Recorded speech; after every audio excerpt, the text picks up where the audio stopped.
Flex in the building. You got to clear the building out. What's the deal, man? Man, another one. We're back. Got the GOAT in the building. Flex. Super special one today because, since we did the very first interview, a lot of the comments always say, you got to do Flex next. You got to do Flex next. You got to do Flex next. So, yeah, man. So definitely excited. The producer room, powered by producer culture. Got the GOAT Flex in the building. What's going on? Blessing on that beach. Hold up. Nah, man, till I'm working, as you can see, you know what I'm saying? Always working. We've been supposed to do this for a long time now. So for a minute. We supposed to been did this, man. Yeah, he was supposed to be one of the first ones. You still are one of the first ones, but one of the first ones. But one thing about Flex, this man's schedule is busy. You see all these placements, all this, that, all these artists, all these producers he locked in. He does not stop going. So I'm glad we finally got to get to it.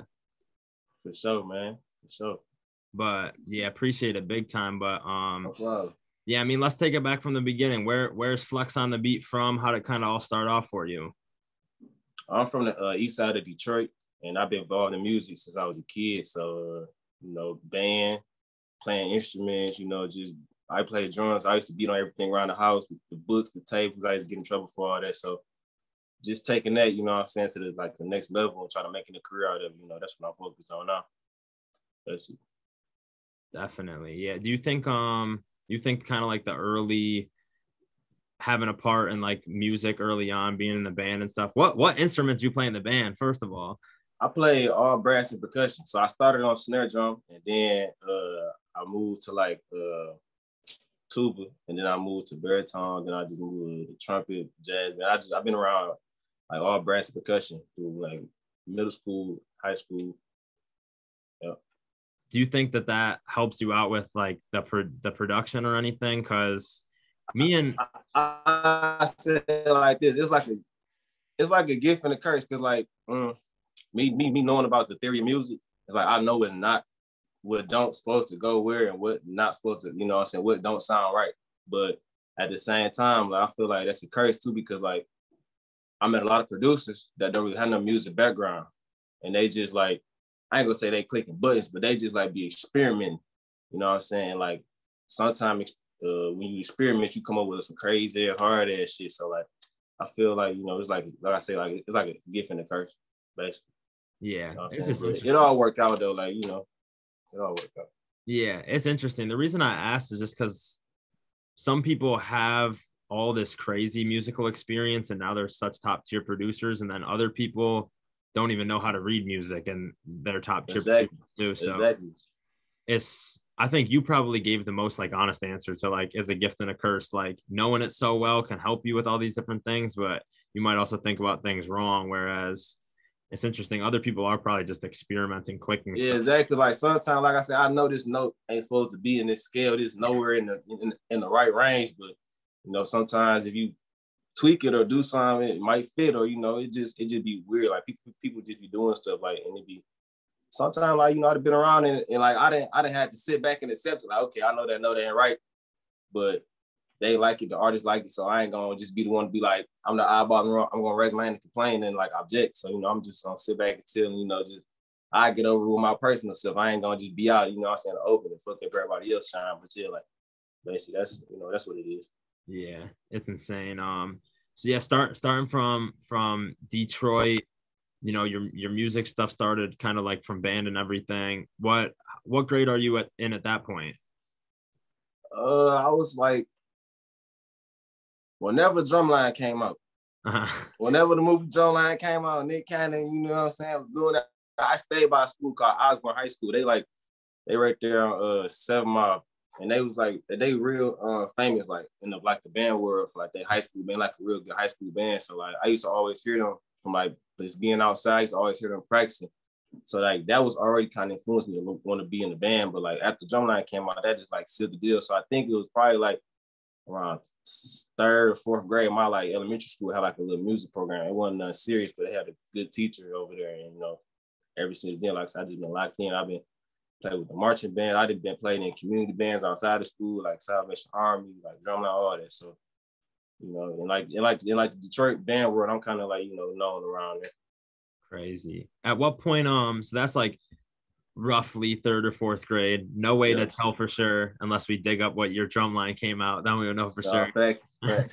But at what point does it go from that? I mean, it seems like the love of the music was always there, but at what point does it go from you being in the band, doing it that way, to, you know, you downloading your first whatever on the laptop and fully making beats? Really, like, I say a little bit of middle school, like around I had got kicked out in 7th grade from my school, and I had got sent to the school called Spain. Mm-hmm. And when I went to Spain, I met some dudes, and they was like experimenting with like rapping, and that's my first time. Like the school had a computer for students, and they had FL Studio, and it was an old version though. And that was like my first time like even messing around, trying to even make a beat or trying to even record. I didn't even know what I was doing really. I was just honestly just messing around, but they let us take it home. You know, we recorded on it, and I used to be on there just recording it. And I tried to make a beat, but you know, it was a trash beat ever. But that was like kind of like the beginning, and then I stopped like through high school, and then senior year, I was gonna go off to college. And my dad, the whole time I was in high school, my dad had like a little savings for me. He's like, when you graduate, I'm gonna use the savings money to get you a MacBook. So when I got the MacBook before college, I realized that they had GarageBand on there, and that's when I first really like just dove in full course, like just took everything I learned from music. Damn, kicked out in the 7th grade. What'd you do to get kicked out of school in the 7th grade? All right, so basically, my daddy was in the Marines, and he was teaching me how to shoot BB guns at a young age. I had BB guns, all type of pistols, the red, what the hell you call that? The Red Rider, whatever, or a rifle, whatever. And I used to take my BB gun to school. And one day I went to the corner store by my house, and they was selling these BB guns with like 30 BBs in a package for $1. I bought like 3 or 4 of them, took them to school, I sold them. And so like the next day, I took my suitcase to school. My parents was divorced since I've been born, so I got split household. So the principal used to let me take my suitcase in the office with my clothes in it, and my mom picked me up at school. So instead of putting my BB gun inside my suitcase, this time I put it in my book bag. And I never told my daddy I was doing this ever. So I put my BB gun in my book bag, and school got out, and we was outside on the playground, and the parent know me first and last name. She know me to the T. She seen me pull out the gun, and this wasn't the fake one. This one looked real, like, you know, it was CO2 gas powered BB gun. Anybody know about BB guns? You know them, like the ones that take the cartridge, they kind of look real. So she seen that from a distance, called the front office, first last name, got a gun outside on the playground. School sirens started going off. They put the school on lockdown, and I ran into school. I threw my book bag in the trash can, and I tried to cut in the hallway, go on the locker, and security seen me, threw me against the locker, put me in handcuffs, took me to the office. It was a wrap since then. And then they at first they expelled me out of DPS, Detroit Public Schools, and then they somehow the principal like my pops, he used to always come up there and cook for everybody stuff. If you notice, if whoever listened that went to school with me, they know like parent-teacher conference come. My daddy always up to the school cooking, but principal kind of had a little favoritism to me, so she got me back in the school district, but they didn't let me return to that school, Duke Ellington. So I transferred to Spain, but I had to complete all my work from home for the rest of the semester. So that's how that happened. But yeah, that's the more of that story. And crazy part about it is like that happened in 7th grade, 2007. It's like, I think I went back home like 2018. I was in a bar in Ferndale in Birds. I was in the bar, and the girl came up to me, was like, I know you. You that boy who brought that BB gun to school that time and got kicked out. And I was like, damn, like that's crazy. She ain't know my name. She know I brought the gun to school though. But yeah, like that was just a crazy little, you know, situation. But you know, it all worked out. I know. It's crazy. Sometimes those little moments in school back in the day latch onto you for forever. But in a weird way, that all contributed to, you know, to you starting making beats and getting to this point now. Oh, yeah, definitely. I learned from music and just dove in that. And then also, like in high school, I used to be arranging, like, I used to arrange music. So just say you would hear a song on the radio, I used to arrange it and write it piece by piece for the band. So I used to break it down in like each piece. So like that was already kind of like making the beat. It was just doing it with the, you know, with like the instruments instead of like me doing it on the actual, you know, FL or something like that. Got it. So what's kind of like this all stuff that's outside of my wheelhouse. That's probably a bunch of producers listening that know exactly what you're talking about. But what's that process like when you're like arranging a song that's already out to put it in a condensed form for the band to be able to use? Basically like it's like you gotta have your bass line. You know what I'm saying? You gotta have a bass line for like if it's like if it's like a newer song, it's really like I say like a rap tune, like a song everybody know, like a popular song. You know, it's kind of like you got a tuba, you got the bass line. You got the trombones, you got chords, you know, that fills it up. You got baritones, they come in with like what you call it?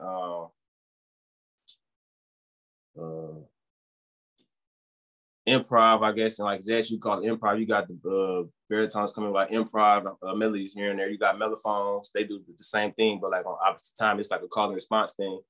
Then you got trumpets, they like do like a melody. So like the lyrics of the song, like most of the lyrics, the trumpets be playing that. And then all the woodwinds, they just like, you know, you just get them like high range. You would just get them like, you know, the melody, and you know, they just call and response. And then the drum section, they like the heartbeat of it. So, you know, it's not the drum section, how it was for me being throughout the band, it was never like no written music. The drum section, high school, middle school, high school, college, they always made up their parts. You know what I'm saying? So that was kind of like a second nature for them. But that's kind of like the simple breakdown of like arranging a song for a band, like when it comes to like rap music. But everybody got their own style. But for me, that's how I would do it. Yeah. No, it's just crazy to hear all the different kind of pieces broken up to what contributes to, you know, the overall finished product. And having a lot of these conversations, it's just it's pretty apparent that having just those strong fundamentals can really, really be kind of like a springboard to propelling you to the next thing. And, you know, you're a good example of it's a lot more to it than just, you know, a tag and a hard beat on a crazy rap song. Like there's a ton of background work that's been put into it for sure. Yeah, but man, I ain't gonna lie, for some people, that's all it is though. You know what I'm saying? But hey, I'll just keep it real. You know, everybody don't got like a music background. And I ain't saying that like arrogant, but I'm just, you know, being real. Like some people just was blessed with connection. Boom, they know this certain person. They know this person. This is my first week making beats. They got a damn, you know what I'm saying, Billboard. And I ain't hating, but you know, that's, you know, it's all about who you know. Basically, what I'm trying to say, like with like the music industry, it ain't really about like the music. I ain't gonna say it ain't about the music, but it's really more about who you know. And I like learned that on the way because, you know, like I've been having these skills like for a long time. So yeah, 100%. And I think, you know, that could be, you know, a really good kind of segue into the next part, which is like speak to just how important networking is, you know, in the music industry and to getting your beats placed and things like that. If you're a producer that like don't really have like no connections with no artists, like what I used to do before I even start working with like main artists, I used to DM producers. I didn't spend about like, I said probably 2,500 on collabs, like before I just stopped, like and just, you know, just locked in with the people I was working with. Like I didn't pay multiple producers. I didn't DM them. Some people respond, some people don't respond back, but I DM them because I'm like, it's different now. Cause like now it's like everybody want to loops. I got loops. It's like for me coming into like trying to get into the game was like, I really like, let me just put some money in front of this man's face, show him I'm serious.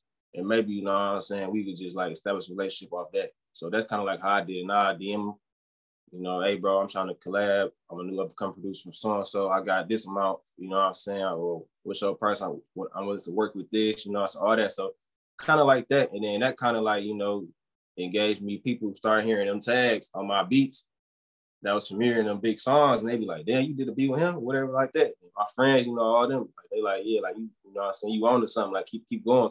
So I just kept on doing that, really. And then I used to go to, like, beat competitions. I traveled around, you know what I'm saying, I'd have been to Baltimore, Chicago, Atlanta.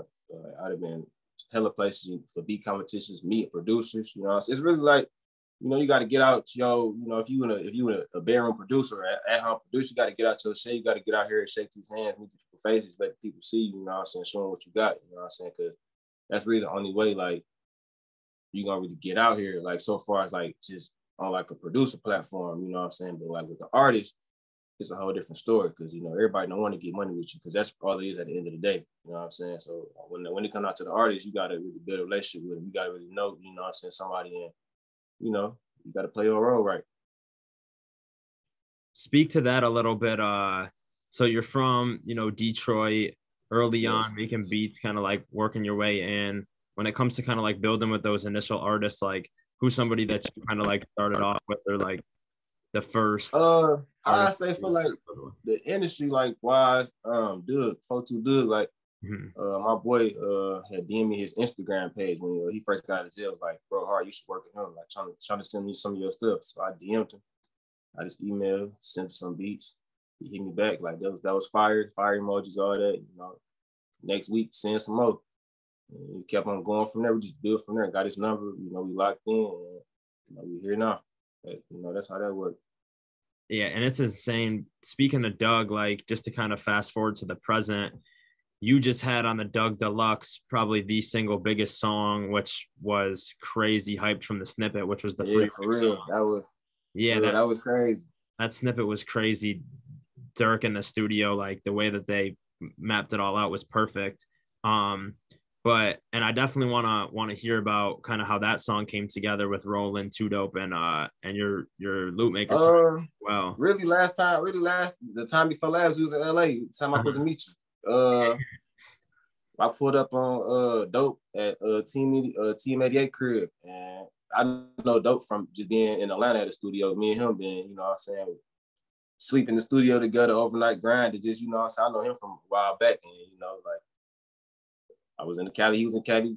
I DM'd him, he like, pull up, let's cook up. We pulled up, cooked that up. I shot it right over to Dugg, but the version I shot over to him, it was a little different than the version that y'all heard. Like, it didn't have no 808s like in the hook, I believe. Yeah, it was a hook. It was just straight. It was like a little straight Detroit sub bass, and he wanted me to add 808s in the hook. So he sent back a little voice memo on how he wanted to do it. And I I went inside the computer, FL, added the 808s on the hook, and switched some stuff up, sent it back to him, and it was a wrap from there. And originally, I thought it was just gonna be him until Durk posted that snippet, and everybody went crazy. And people saying like that might be Durk's hardest verse of the year. I don't know, like he did go crazy on there for sure.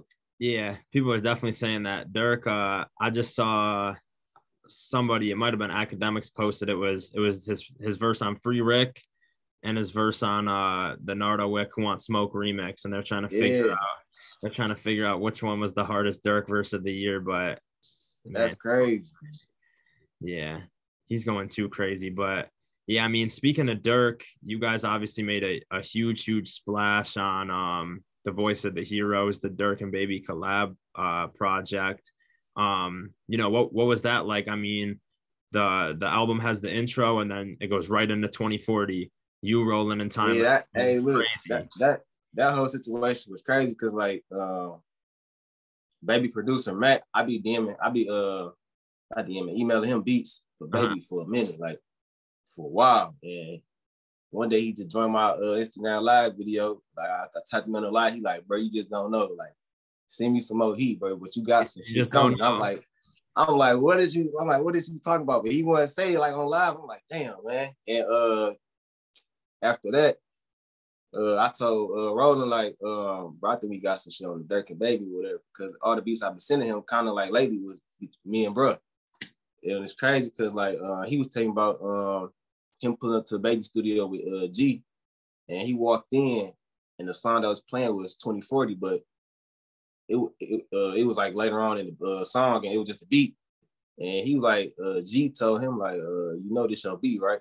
Because he didn't even recognize it at first. And I'm like, that's crazy, because like, you know what I'm saying, like just how that whole situation just came together, like it was just a crazy story. And like, so he didn't even believe that we had one on the project. And I'm telling him like, bro, it's going on there, because he didn't want to believe it was on there. I already claimed my mama, raised me on speaking stuff into existence. Yeah. So I already spoke it to existence, you know what I'm saying? Like word of mouth is powerful, you know what I'm saying? So I didn't, like I said, I told bro, like, it's gonna be on there. And for sure, when 2040 came out, it was for sure on there. Really, when they asked you for the stems, that's how you know it's gonna be on there. So when they asked for the stems, I'm like, yeah, bro, I told you. Like, yeah, so that was just a crazy experience. Same thing like the Money Bag Go song Go. Yeah, definitely. I mean, that's definitely one that sets the tone for the entire project.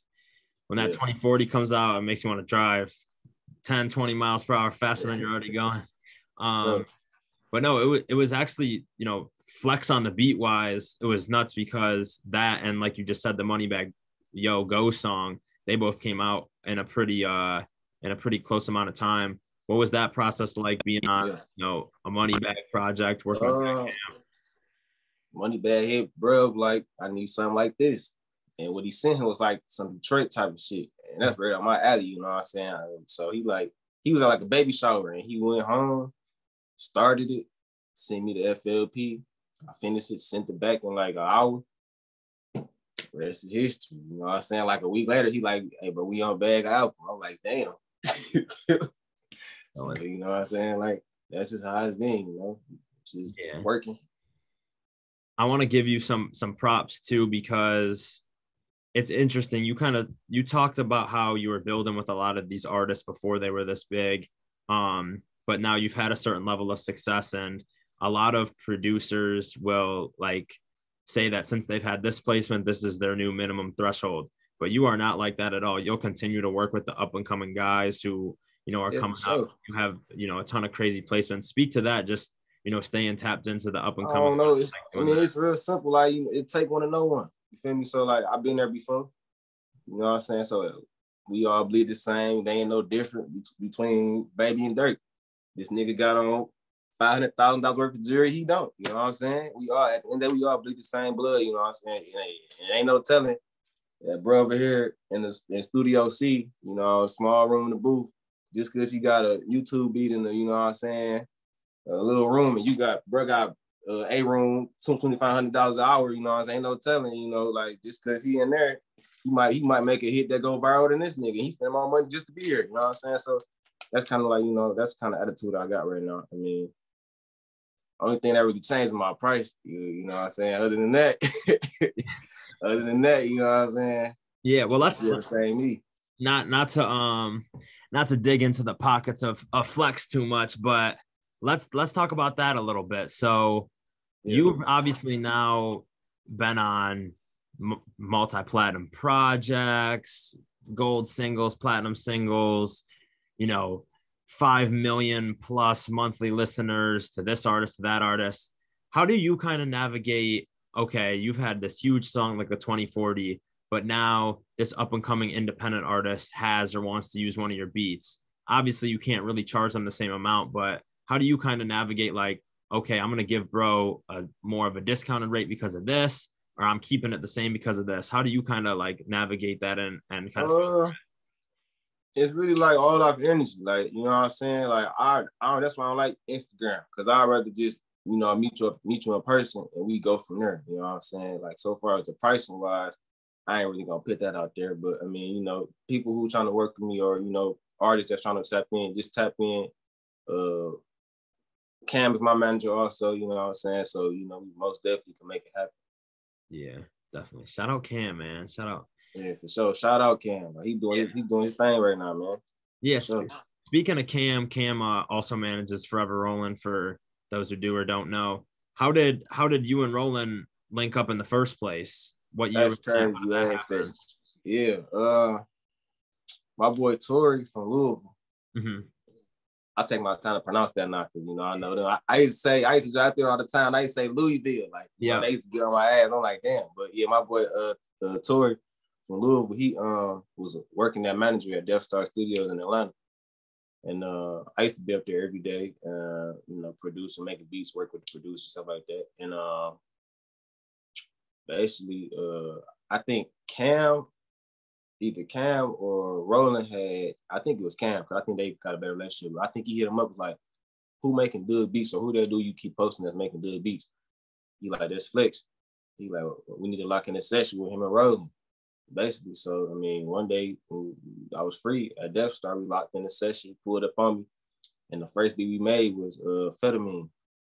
And, you know, the rest been history ever since, you know, so that's kind of how that's been. It's crazy because, you know, like, we weren't even like trying to force it to happen. It just happened. You know what I'm saying? And people were paying attention, like G and Dugg probably dropping the project soon too. So, you know, they kind of got a good relationship too. So for us to be cool like that, you know, it all worked out.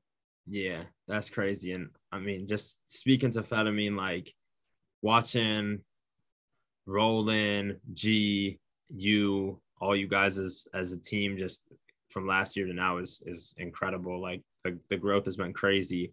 So for you, initially locking in with G, that came from Roland. Yeah, basically, yeah. I mean, everything like I said, me and bro, like, you know what I'm saying, we just locked in. So he gonna send beats out, you know what I'm saying? So you ain't just gonna skip over the ones that me and him make sense. Like, you know what I'm saying? Like, if it's hard, it's hard. So shit just be happening. Like, you know, we don't even be playing to this beat for this person. We just cook up, and whoever get the beat. That's how that go.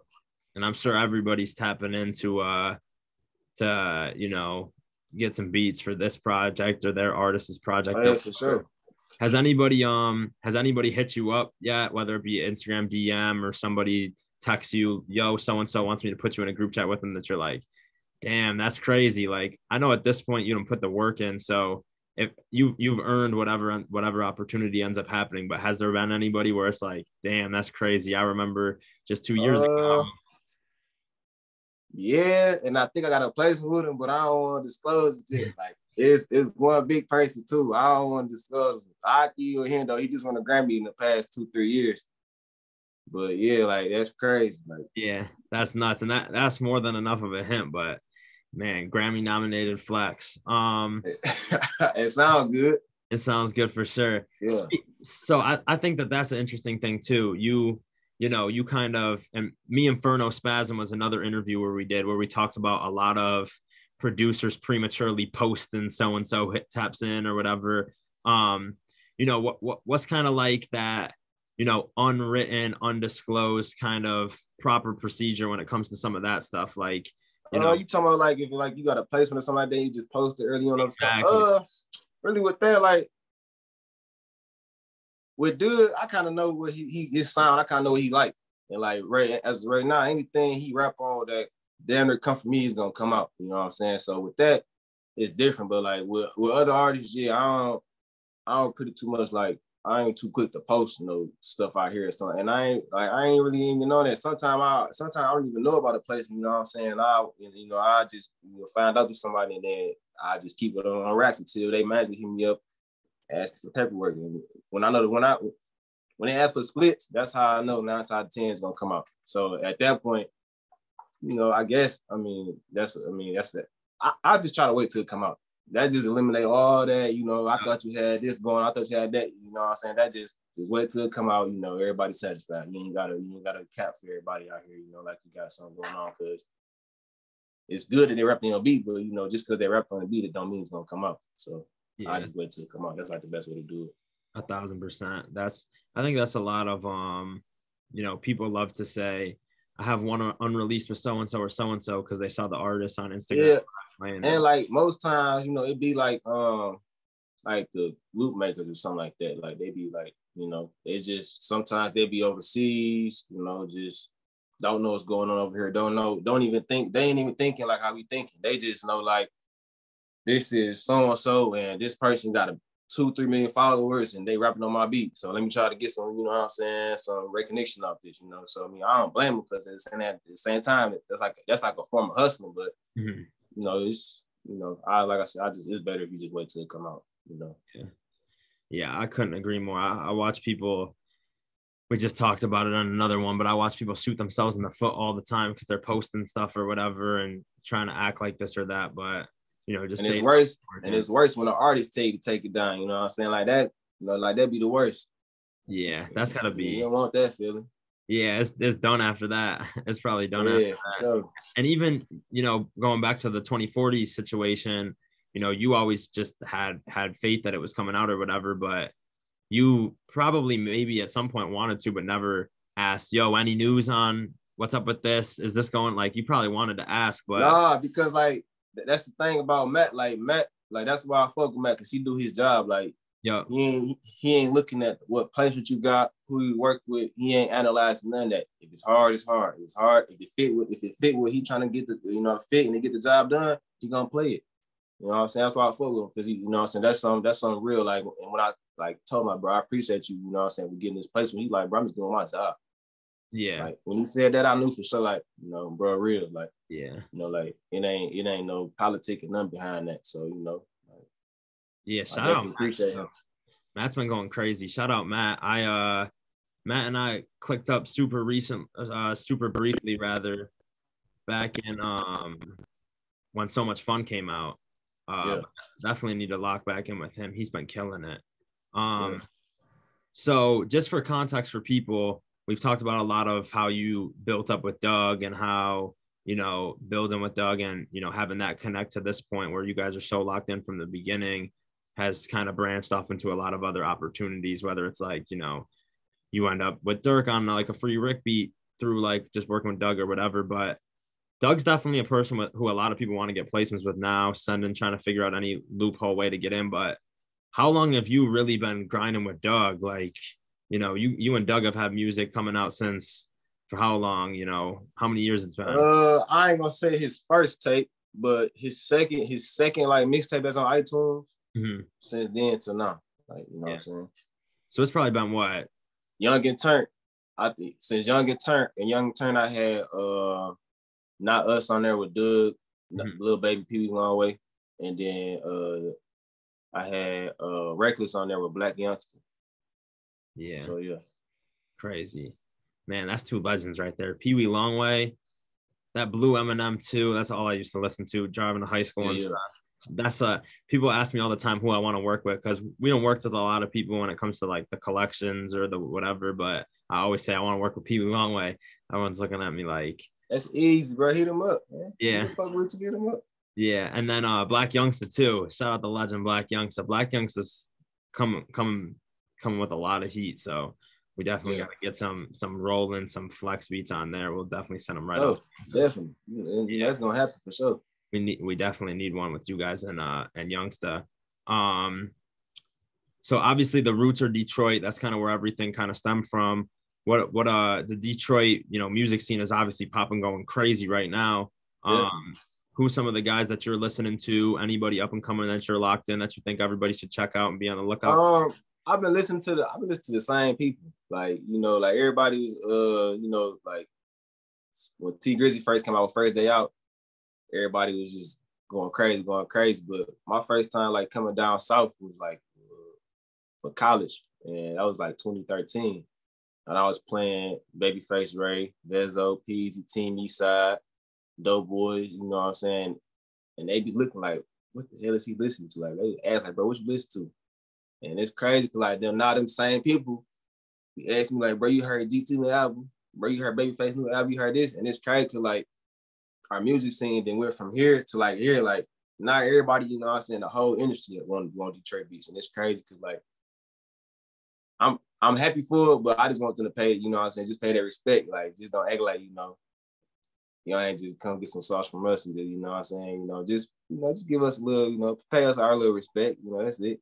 Yeah, of course. Everybody's hopping on Detroit beats right now. And it's, I mean, you know, there's different areas where it's beats that sound similar or whatever, but like it's major artists that are on these beats that I remember when that beat was a T Grizzly beat on YouTube, a T Grizzly type beat or a so-and-so type beat or whatever. So the Detroit beats definitely got their whole wave going right now.